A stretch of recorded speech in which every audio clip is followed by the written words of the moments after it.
Something just happened off the field involving Shedeur Sanders that I think deserves a genuinely serious conversation, because most of the coverage around it is either dismissing it too quickly or overhyping the surface elements without explaining why it actually matters. Shedeur has finalized a multi-platform brand and media partnership. And before you move past that sentence treating it as a routine athlete endorsement story, I want you to understand what's structurally different about this particular deal and why it's generating the kind of quiet discomfort in certain NFL ownership circles that usually only surfaces when someone has done something that genuinely disrupts an established power arrangement. This isn't a sponsorship, this is architecture, and the people who built the existing structure are paying attention. To understand why this deal carries the weight it does, you have to go back to what happened in the 2025 NFL Draft, because that event is the entire foundation of what Shedeur built next. By any honest pre-draft evaluation, Shedeur Sanders was a top 5 quarterback prospect. The production at Colorado was real. Nearly 5,000 yards, 37 touchdowns over 2 seasons, completion percentages that would make established NFL starters uncomfortable, consistent performance in high-visibility games against real competition. The tape supported the ranking. The football IQ was evident on film.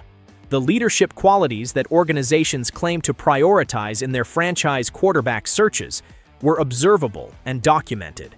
Every metric pointed toward the top of the first round. And then came the whispers.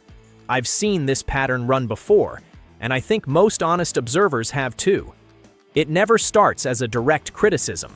It always begins as an atmosphere. Anonymous scouts offering vague concerns, sources close to the situation expressing reservations they won't attach their names to.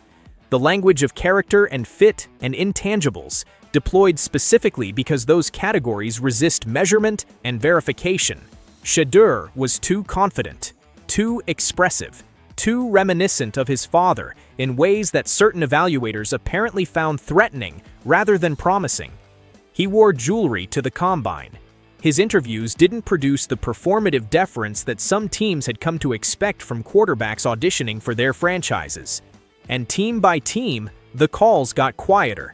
The interest that had seemed certain became conditional and then disappeared.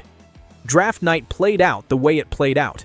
Round 1 passed without his name being called, then round 2, then 3 and 4.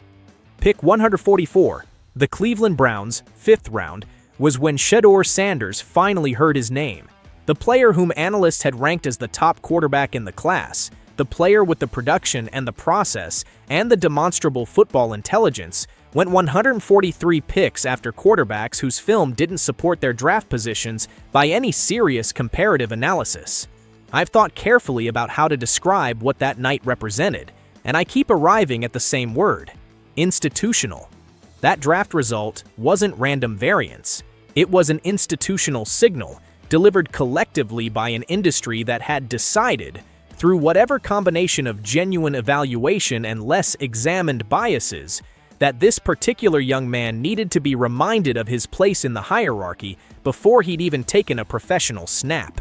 Here's the part that I find genuinely remarkable, and the part that most coverage has completely failed to examine with any depth.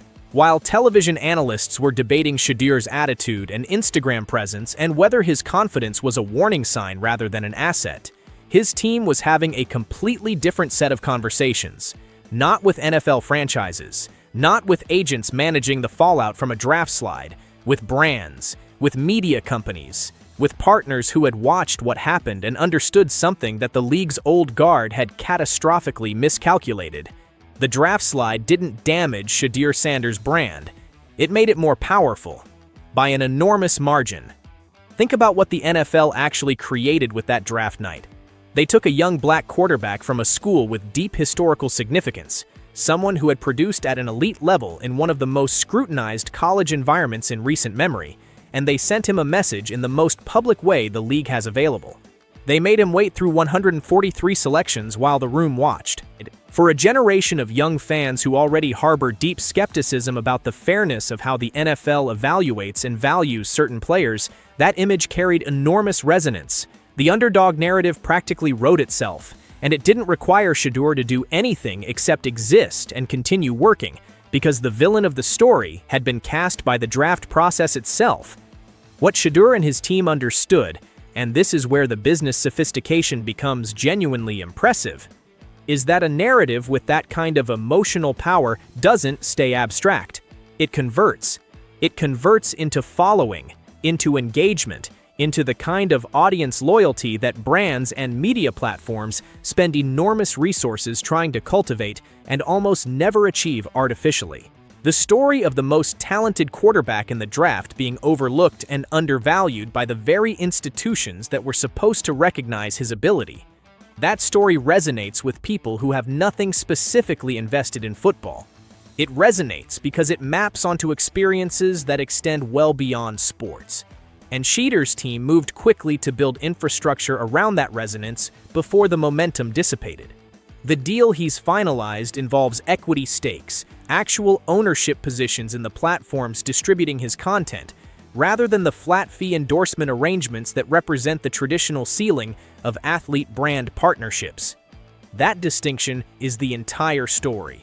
A flat-fee deal means you've been compensated for your association with someone else's business. An equity stake means you are a partial owner of something whose value grows as your story grows. When Shedeur's narrative expands, when he takes his first regular season snaps, when he performs in ways that validate the evaluation the league's draft process rejected, the platforms carrying that story appreciate in value. He participates in that appreciation financially and structurally. He's not a product being sold. He's a stakeholder in the enterprise.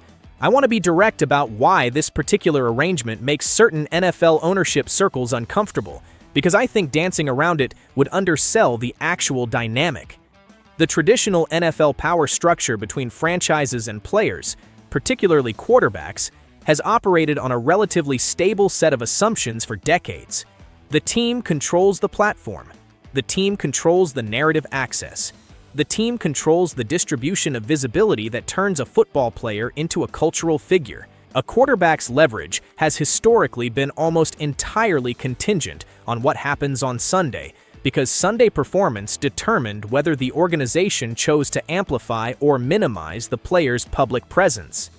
The quarterback who performed got promoted. The quarterback who didn't, or who created organizational friction, found his visibility managed accordingly. That dynamic kept quarterbacks, even very good ones, in a position of fundamental dependence on their employer's goodwill. Shedeur Sanders has restructured that arrangement in a way that doesn't require the Cleveland Browns' cooperation to function. He walks into that building with a fan base that was built before he played a professional game, a following that was constructed around his college career, his draft story, and his identity as someone the league tried to diminish and failed.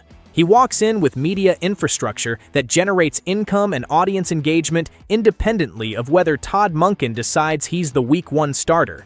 He walks in with a documented underdog narrative that becomes more compelling, not less, with every instance of organizational friction or mismanagement. The team used to control the story. Now the player has built a parallel distribution system for his own version of it.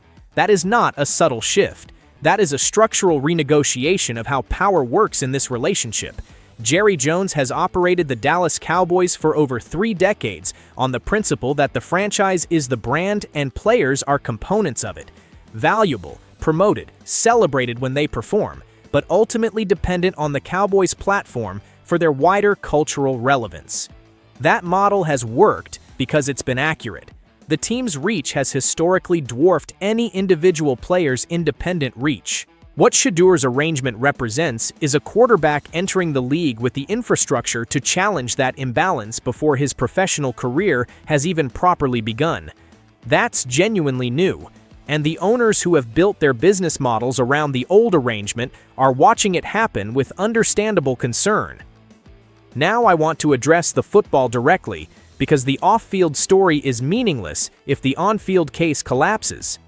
The skeptics will argue that none of this business sophistication matters if Shedeur can't hold up under NFL defensive pressure, can't process coverage schemes fast enough, can't lead a locker room of grown men through the difficulty of a long professional season. Those are legitimate football questions. I'm not dismissing them, But I think the people asking them are selectively applying a standard that the draft process itself abandoned when it allowed quarterbacks with demonstrably weaker film and weaker production to go 100-plus picks ahead of him. The qualities the media consistently labeled as character concerns, the confidence, the expressiveness, the unwillingness to perform contrition for an industry that was in the process of disrespecting him, are the exact same qualities that every successful franchise quarterback has possessed throughout NFL history. Competitiveness is aggressive, or it isn't competitive. Self-belief is present, or the player wilts under the pressure that professional football produces daily. The attitude that certain evaluators used as a reason to slide Shedeur is indistinguishable from the leadership they celebrate in quarterbacks they've already decided to believe in. The difference in framing tells you more about the evaluator than it does about the player. What the tape actually shows, as the independent scout's evaluation documented in terms that couldn't be spun or attributed to bias, is a quarterback whose accuracy rates, decision-making profile, and performance under pressure compare favorably to players who were given dramatically more institutional support and went dramatically higher in the draft. 7 games with 0 preseason preparation, 0 first-team reps, deployed in November on a roster that had already effectively conceded its season. And the statistical output was cleaner than players selected in the top 4, who had everything built around them from day one. That's not a narrative. That's documented performance data examined by someone with no rooting interest in any particular conclusion. The Cleveland Browns are sitting in a genuinely fascinating position right now, and I think it's worth examining honestly. They have a quarterback who is generating more national conversation than the franchise has produced in years.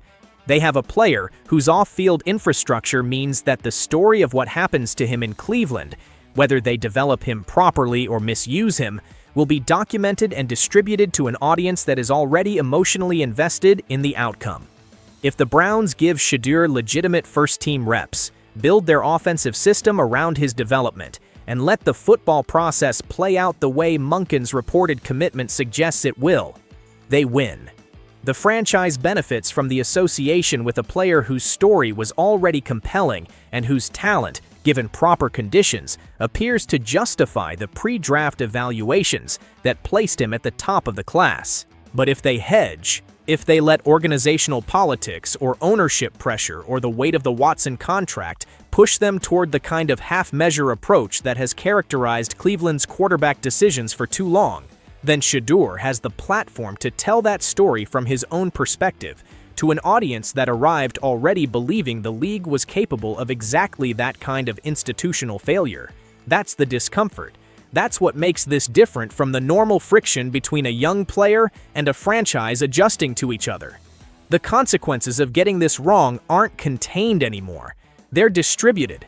What Shedeur Sanders understood better than perhaps any figure in the history of this sport, from his playing career through his coaching success at Jackson State and Colorado, is how the league's power structures work and where their pressure points are located. He has spent 4 decades watching those structures operate on young players, watching what they enable and what they damage, watching which traps are laid deliberately, and which ones are simply the natural consequence of institutions protecting their own interests.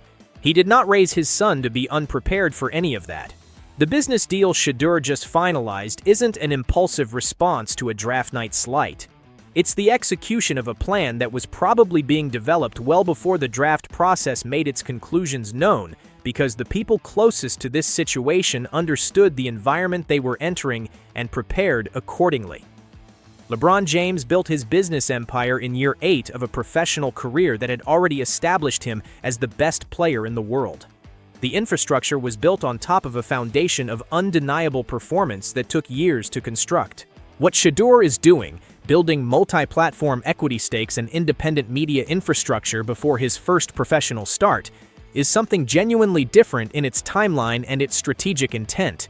He's not waiting to accumulate the leverage that performance provides and then using it. He's building a parallel source of leverage simultaneously with the performance. And the people who control the traditional leverage in this industry are being asked to reckon with a player who arrived already holding some of his own. The question that sits at the center of all of this, And it's the question that Cleveland's decision-making in the coming weeks will begin to answer, is whether the franchise responds to this situation with clarity or with the kind of institutional defensiveness that produces exactly the outcome Shedeur's off-field infrastructure was built to document. The smart organizational response is obvious. Get him first-team reps. Build around his development with full commitment. Let the football process produce the story that the pre-draft evaluation and the scouts' independent assessment both suggest it's capable of producing. The alternative, managing him cautiously, dividing organizational resources between competing quarterback priorities, letting the Watson contract's presence shape decisions it shouldn't be allowed to shape, produces a narrative that will be told loudly and clearly by someone who now has the platform to tell it. Cleveland gets to choose which version of this story they're part of. Shedeur Sanders has made sure he wins either way.